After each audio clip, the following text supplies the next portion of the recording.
Have you ever just looked up at the night sky and wondered, how does all of that work? How does this giant, complicated cosmic machine that we call our solar system stay so perfectly in sync?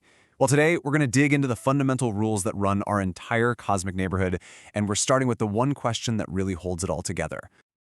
It's a fantastic question, right? I mean, think about it. We are hurtling through the cosmos at something like 67,000 miles per hour, and yet we feel completely stable, completely grounded. So what is it? What's the invisible force holding us in this incredibly precise, elegant path? That's the big puzzle we're going to piece together right now. And here's our game plan for how we're going to do it. First, we'll start with the absolute star of the show, the sun. Then, we're going to tackle the force that organizes everything, gravity. After that, we'll see how that leads to this beautiful balancing act we call orbits, zoom out to see how it applies to our entire cosmic neighborhood, and then finally, we'll get into why any of this really matters to us right here on Earth. All right, first up, the sun. It's so much more than just a big ball of light and heat in the sky. It is the undisputed heavyweight champion, the absolute anchor of our entire neighborhood. Everything, and I mean everything, revolves around it. Literally. Now get ready for this number because it is just mind-blowing. 99.8%. That's the percentage of all the mass, all the stuff in our entire solar system that's packed into the sun. To give you some perspective, if you took everything else, all the planets, all their moons, all the asteroids, all of it, it wouldn't even make up the remaining 0.2%. This incredible mass, well, it's the key to everything else we're about to talk about. See? Because the sun is so unbelievably massive, it creates this immense gravitational pull. It's not just kind of sitting there in the middle of things, it is actively holding the entire system together, calling the shots for every single object that sails around it. So, that powerful pull brings us right to our next piece of the puzzle, gravity itself. The best way to think about gravity is as the invisible architect of the cosmos. It's the master organizer that sculpts not just our solar system, but entire galaxies, the whole structure of the universe, really. And at its heart, the rule is actually super simple. If something has mass, it has gravity. And the more mass an object has, the stronger its gravitational pull becomes. It's as simple as that. That's exactly why the sun, with that 99.8% of all the mass, is the boss, and why a planet like Earth has no choice but to follow its lead. But okay, how does it really work?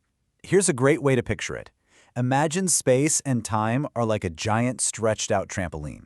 Now, if you take a really heavy bowling ball, that's our sun, and place it in the middle, it makes a big dent, right? A big curve. So now if you roll a little marble, that's a planet, nearby, it doesn't just fall straight in. It starts rolling around the edge of that curve. And that path, that's what we experience as gravity. And that perfectly illustrates our next big idea, orbits. You see, an orbit isn't just a simple circle in space. It's this incredible, high-speed balancing act. It's a constant celestial dance between two really powerful forces. And here are our two dance partners. On one side, you've got inertia. That's just the tendency for an object, like our Earth, to want to keep moving in a straight line at whatever speed it's going. But on the other side, you have the sun's gravity, which is constantly pulling the Earth inward, trying to make it fall right into the sun. So a stable orbit is the sweet spot, the perfect balance between those two. The Earth is constantly, and I mean always, falling toward the sun because of gravity. But it's also moving sideways so incredibly fast from inertia that it constantly misses. It's this endless state of falling and missing over and over, and that is what we call an orbit. Pretty cool, right? Okay, so we've got the basic physics down. Now let's zoom out and see how these simple, elegant rules apply to our entire cosmic neighborhood. Because this isn't just a game for the Earth and Sun, it is a system-wide dance. Every single one of these objects, they are all playing by the exact same rules. The planets orbit the sun, sure, but then moons orbit the planets. And even the tiniest asteroids and the most distant comets are held in their paths by that same delicate balance of gravity and inertia. It's one set of rules for the whole shebang.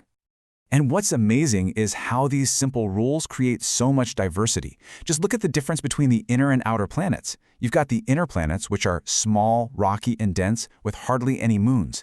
And then you've got the outer planets, these massive gas and ice giants that command huge systems of moons all on their own. So different, yet all of them are following the same fundamental laws of motion. And that brings us to our last and maybe our most important question. Why does any of this matter? What's the connection between all these abstract cosmic mechanics and our lives, right here, right now?